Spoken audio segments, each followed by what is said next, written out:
Bonjour à toutes et à tous et bienvenue dans cette nouvelle e-conférence que vous propose la MAF. L'ambition de ce rendez-vous, c'est de vous éclairer, de vous informer sur des thématiques patrimoniales qui vous intéressent et vous questionnent. Nous sommes ensemble pour une vingtaine de minutes et aujourd'hui, on va parler stratégie. Alors pas de stratégie belliqueuse ou de stratégie sportive, non, votre stratégie patrimoniale. Et si on devait résumer sous la forme d'une question notre thématique du jour, ça pourrait être comment aligner ses investissements financiers avec ses objectifs. La réponse évidemment, ne peut pas être simpliste. Alors, j'ai invité à mes côtés deux experts que je vous présente maintenant. Mickaël Jousseau. Bonjour Stéphane. Bonjour Mickaël. Et Ludovic Dobler. Bonjour Ludovic. Bonjour Stéphane. Vous allez bien tous les deux? Parfait. Très bien. Mickaël, vous êtes responsable du pôle expertise marché financier chez GMF MAF MMA. Et Ludovic, responsable de l'accompagnement des réseaux et des partenariats chez Covea Finance. Je préfère la MAF. Mon assurance c'est MAF. Covea Finance, tiens justement, disons un mot de l'entité. Covea Finance, c'est la société de gestion du groupe Covea et donc de ses trois marques, GMF, MAF et MMA.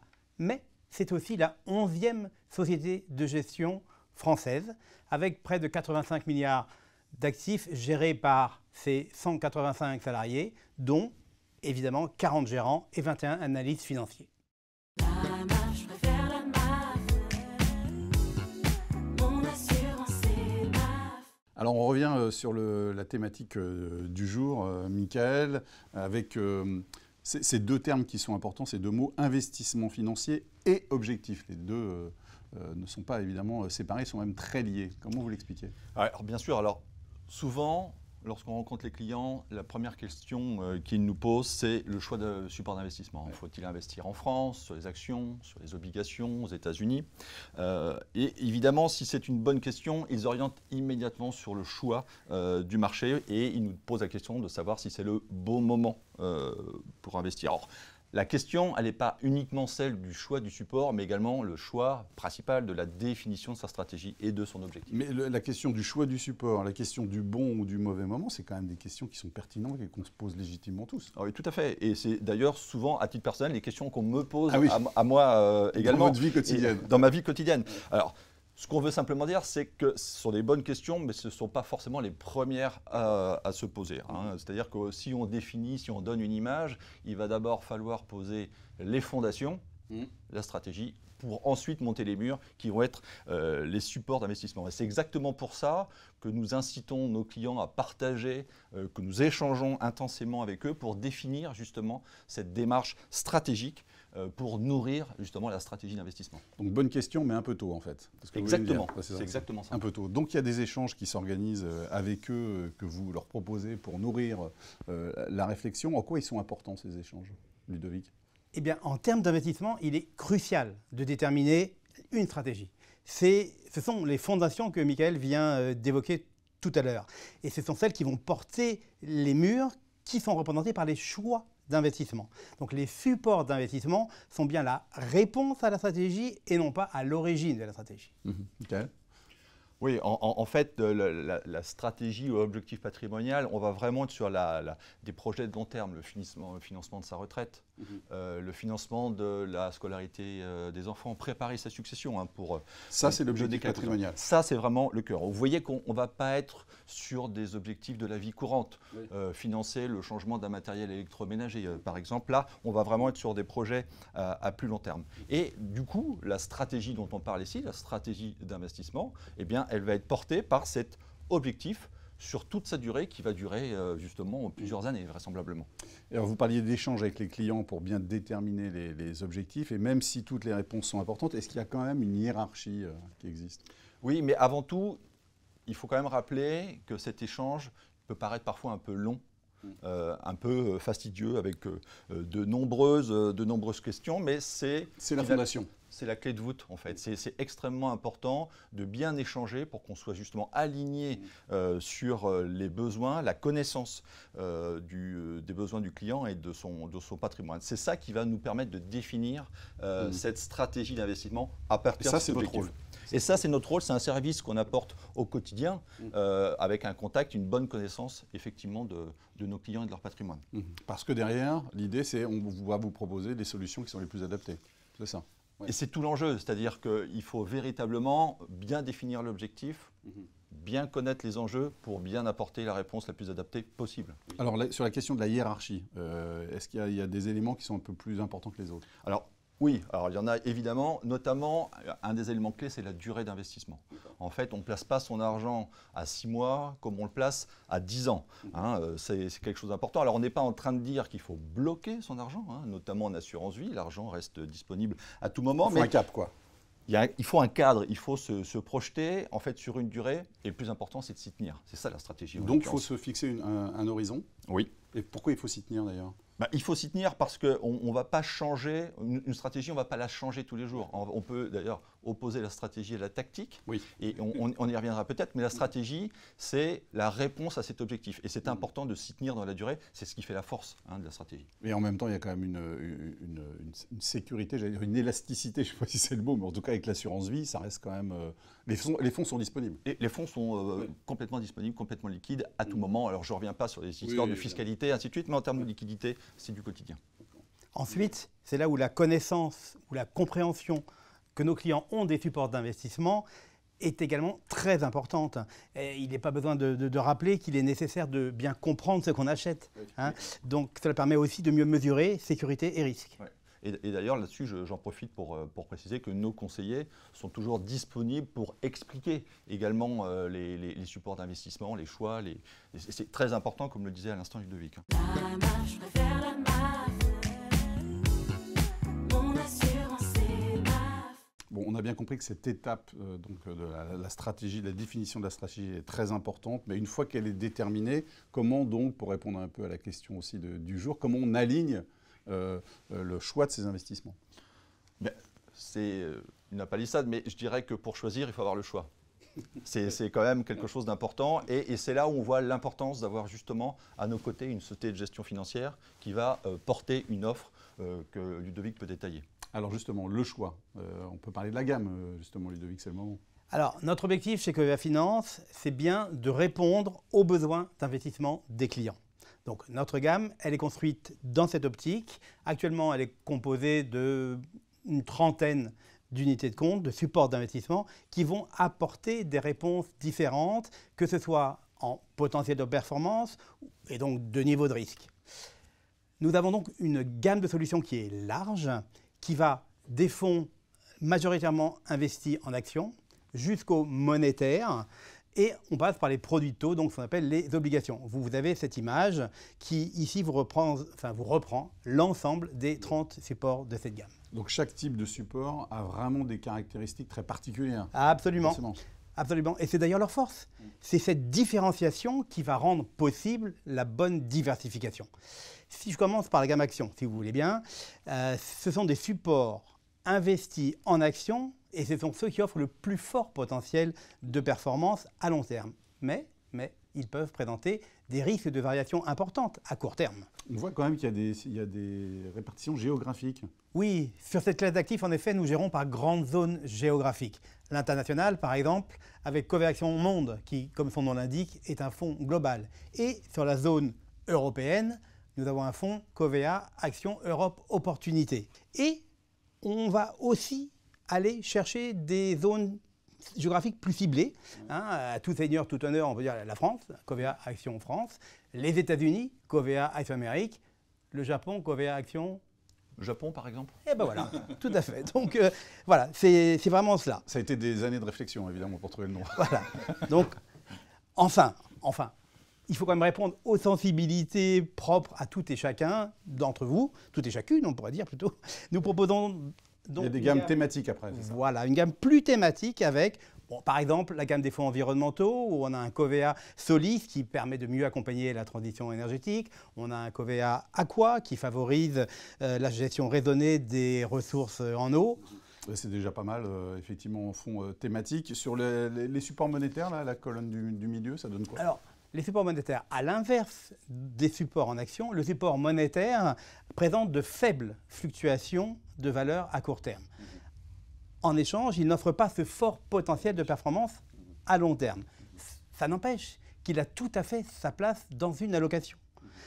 Prenons l'exemple de notre petit dernier né. le fonds daté Covea Action Horizon 2031. Horizon 2031. Horizon, Voilà, c'est pardon, ça, exactement. 2031. Ce fonds offre deux caractéristiques qui sont bien utiles de par sa composition même. Pourquoi? Parce qu'un fonds daté, c'est un fonds qui investit uniquement dans des obligations Avec une échéance? qui, évidemment, vont à une échéance autour d'une date connue. En l'occurrence, ici, ça sera fin 2031.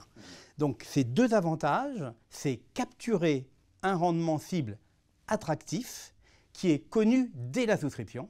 Et ce deuxième avantage, c'est de délivrer cette performance, ce rendement, jusqu'à l'échéance annoncée, c'est-à-dire quasiment 6 ans aujourd'hui. Michael, sur le marché, on parle beaucoup de supports en euros, mais il y a aussi depuis quelques temps des supports à formule.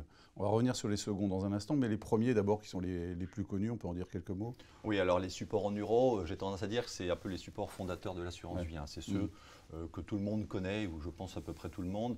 Ce sont des fonds qui existent depuis plusieurs décennies, qui ont largement fait leurs preuves d'ailleurs. Hein, Ça représente une grosse partie de la collecte Là, aujourd'hui, on peut dire qu'on est à peu près sur 60% de la collecte encore aujourd'hui sur ces supports en euros. Et d'ailleurs, en fait, ça s'explique parce que justement, sur toute cette durée, ils ont su démontrer leur intérêt. En l'occurrence, dans les périodes où il était plus difficile de trouver du rendement. Dans les périodes où on a eu de l'inflation aussi, les supports en euros sont venus là avec leur rendement un peu boosté. Meilleur que les livrets?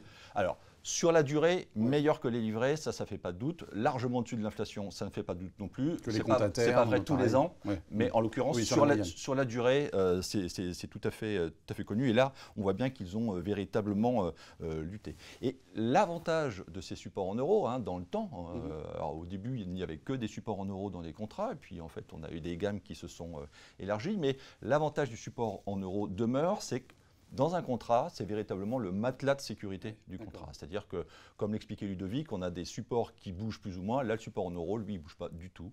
Hein, et il donne son rendement une fois à l'année et on a quasi une ligne droite. Ça permet de dormir tranquille. Ça permet de dormir tranquille. Et puis surtout, en fait, et c'est ça peut-être qui est important dans notre discussion, c'est que c'est le support à partir duquel on va diversifier. Hein, c'est-à-dire qu'à partir de ce matelas de sécurité, on va pouvoir diversifier sur des supports en action, par exemple, et là prendre peut-être un peu plus de risques sur ce support-là. Ouais. Alors les supports à formule, parce qu'on entend moins parler, moi personnellement c'est la première fois que j'entends parler de ces supports. Alors, racontez-nous. alors les supports à formule, effectivement, ils sont beaucoup plus récents. L'autorité des marchés financiers appelle ça d'ailleurs les fonds à formule, donc les supports à formule. En fait, comme leur nom l'indique, ce sont des supports dont la performance va être déterminée par une formule de calcul mathématique. Voilà. Donc dès l'origine du fonds, on sait ce que peut faire le fonds et ce qu'il ne va pas faire en l'occurrence. Donc après, on a des systèmes de garantie ou de protection, mais je pourrais revenir. Alors, On peut prendre un exemple. oui, je pense que ça nécessite quand même un exemple. Alors, prenons un exemple assez simple, hein, qui a eu de réflexion à l'instant. Je veux investir sur des actions, et notamment sur le CAC 40.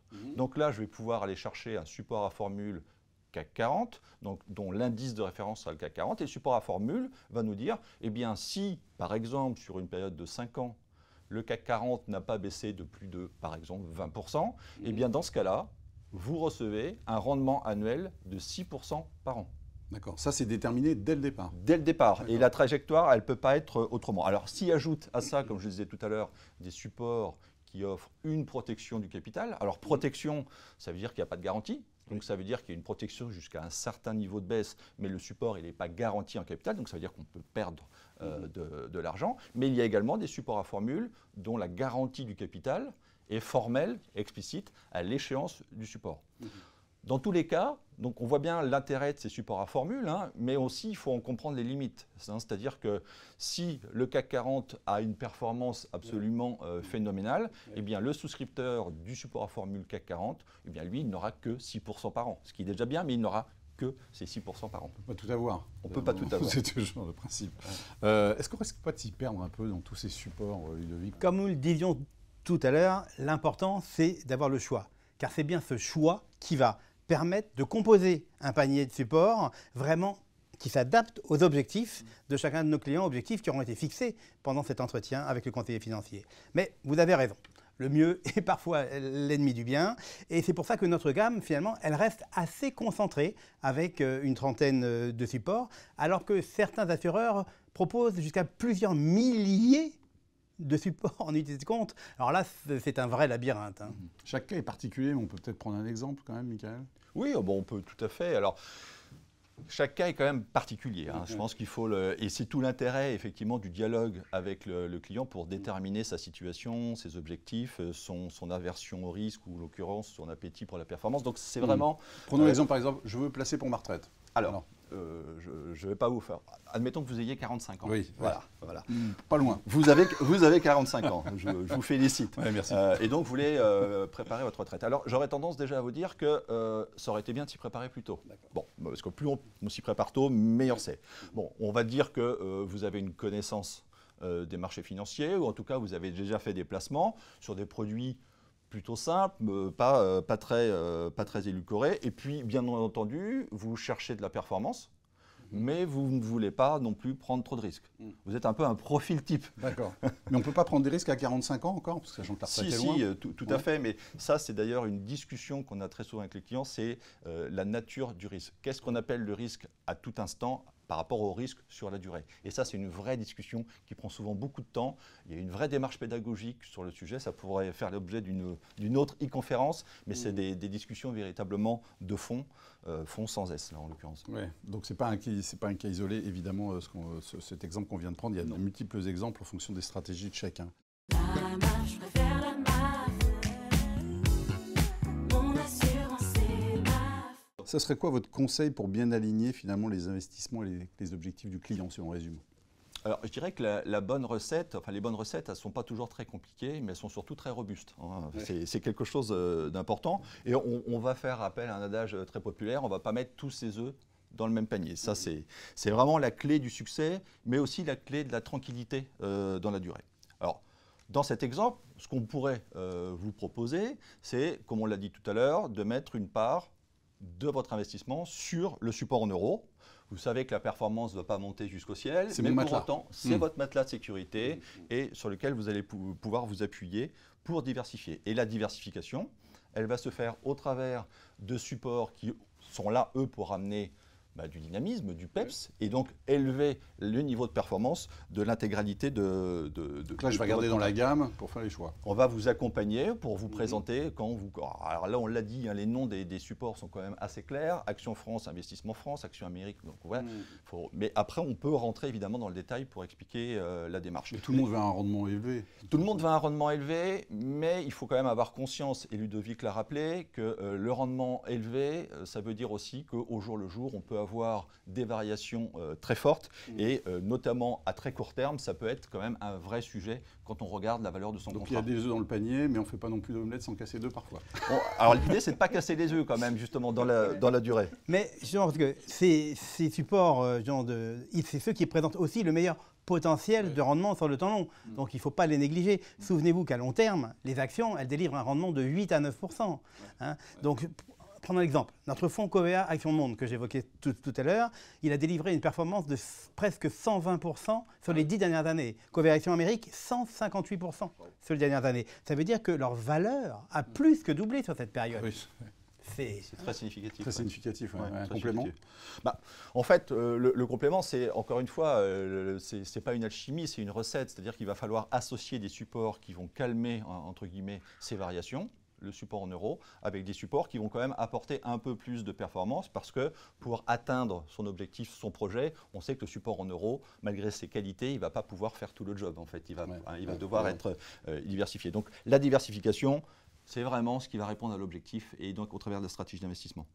Tout ça, ça paraît simple, mais imaginons que les actions baissent très fortement, Ludovic. Alors, tout d'abord, je voudrais préciser, rappeler que les supports d'investissement sont gérés au quotidien par nos gérants et que leurs décisions tiennent bien entendu pas ça compte tous les 2 mois, quoi. des anticipations. Tout à fait. Je prends l'exemple de Covea Action Monde qu'on a encore évoqué. La composition du fonds, il y a 10 ans, n'a aucun rapport avec celle d'il y a 5 ans, voire d'il y a 1 an. Hein. Ils évoluent, ils sont gérés. Hein. Donc nos fonds ne sont pas des fonds indiciels. Ils ne traduisent pas complètement le comportement d'un grand indice de marché. Ils sont investis de manière sélective, avec des choix qui peuvent être différents. D'où l'intérêt de la gestion active. Voilà, c'est tout l'intérêt de bénéficier d'une gestion active chez Covea Finance. Hein. Ça offre une réactivité à laquelle un particulier, techniquement, ne peut pas avoir accès. Bon, après, on est en unité de compte, donc il y a forcément des variations. Il ne faut pas... Pour autant, l'épargne investie en unité de C'est le compte, marché elle financier, est quoi. fort naturellement sujette à des variations en lien avec celle des marchés financiers. Ouais. Peu de conseils Michael Le conseil, effectivement, je dirais que pour rebondir sur ce que vient de dire Ludovic, il ne faut pas surréagir, voire même réagir à ce qui se passe sur les marchés financiers, parce qu'il se passe toujours plein de choses et c'est ce qu'on vient de dire, fondamentalement, la gestion elle est faite au quotidien. Donc sur ce sujet de la réaction au marché financier, c'est chez Covea Finance. En réalité, tout notre sujet, justement, en fait, le second point qui va être important, c'est de rester concentré autour de son objectif. La stratégie. Et la stratégie d'investissement. Alors je sais que parfois il faut être assez résilient, il faut s'y tenir, il faut vraiment conserver, mais j'insiste parce que c'est vraiment la clé du succès. Et bouger sa stratégie d'investissement au mauvais C'est moment, préjudiciable? c'est vraiment préjudiciable dans la durée, justement, à l'atteinte de cet objectif. Et en l'occurrence, parlons clair, de trouver de la performance. Ouais. Mais enfin, tout le monde n'est pas capable d'être patient quand même dans ces moments un peu de baisse forte. Non, mais vous avez raison, et c'est tout à fait humain, hein, Ouais, d'ailleurs, ce stress. Mais encore une fois, notre rôle à nous, assureurs, c'est de bien rappeler qu'on se projette dans la durée, on en a parlé tout à l'heure, la stratégie dans la durée, et qu'il faut vraiment qu'on aligne notre méthodologie à cet objectif. Donc, bouger tous les jours, ça n'a pas de sens. Au contraire, diversifier pour aller chercher les opportunités, se protéger des risques, ça va véritablement apporter, c'est ça, justement, qu'on va dénommer aligner ses objectifs avec sa stratégie d'investissement. Et l'idée, c'est de s'y tenir dans la durée. Un exemple, Ludovic? On peut prendre un exemple que tout le monde a encore en tête, hein, c'est la crise du Covid. L'indice CAC 40 des actions françaises a baissé de presque 40% entre janvier et mars 2020. Alors, évidemment, cette baisse, ça peut faire peur, et si vous arrêtez juste à cette image-là, oups. Mais un an plus tard, mars 2021, ce même indice avait retrouvé son niveau avant Covid. Aujourd'hui, il est 25% au-dessus de ce niveau de janvier. Covid. Ah oui. Au-dessus du plus haut, en Du fait. plus haut de... ouais, d'accord. De plus haut, et il est à 100%. Donc il a doublé par rapport au bas de janvier 2020. D'accord. Donc, dents de panique. Ne Non, pas appuyer sur le bouton rouge, quoi. Ne, Ouais, c'est surtout ça. pas. Et encore une fois, moi, au risque de paraître un peu, mais il faut vraiment rester concentré sur son objectif, de ne pas se faire perturber par tout le bruit ambiant. Encore, dans l'exemple que cite à l'instant Ludovic, on voit bien que le client qui serait sorti au plus bas, Ah oui. ben, il aurait perdu toute la capacité de remonter de cet indice. Et ça aurait été là, pour le coup, très préjudiciable. C'était très clair. Deux mots peut-être pour conclure chacun. Michael, d'abord? J'espère que vous l'avez compris, hein, c'est très important de d'abord bien définir son projet de vie, d'être transparent sur ce qu'on est, sur ce qu'on souhaite, sur la nature de son patrimoine, parce que c'est ça qui va faire que l'analyse du conseiller va véritablement être profonde et probante. Et donc c'est à partir de cette analyse et de ces objectifs, et à partir de là seulement, je dirais, qu'on va aller choisir les supports d'investissement. On ne va pas faire le contraire, on va vraiment mettre les objectifs, puis la stratégie, pour enfin terminer par le choix du support. C'est ça la bonne recette et la bonne méthodologie. Ludovic? Covea Finance, avec l'expérience de ses analystes et de ses gérants, vous offre une gamme complète d'unités de compte afin de vous permettre d'investir dans des actifs avec un fort potentiel de performance à long terme. Et comme l'a fort justement rappelé Michael à l'instant, ce projet, votre projet, doit être au cœur de la composition de votre contrat d'assurance vie ou de votre plan d'épargne retraite. Allez, un dernier conseil, Michael? Prendre contact avec son conseiller MAF. Merci, Michael. Et merci à vous, Ludovic, également. Merci à vous de nous avoir suivis et à très bientôt pour une nouvelle e-conférence.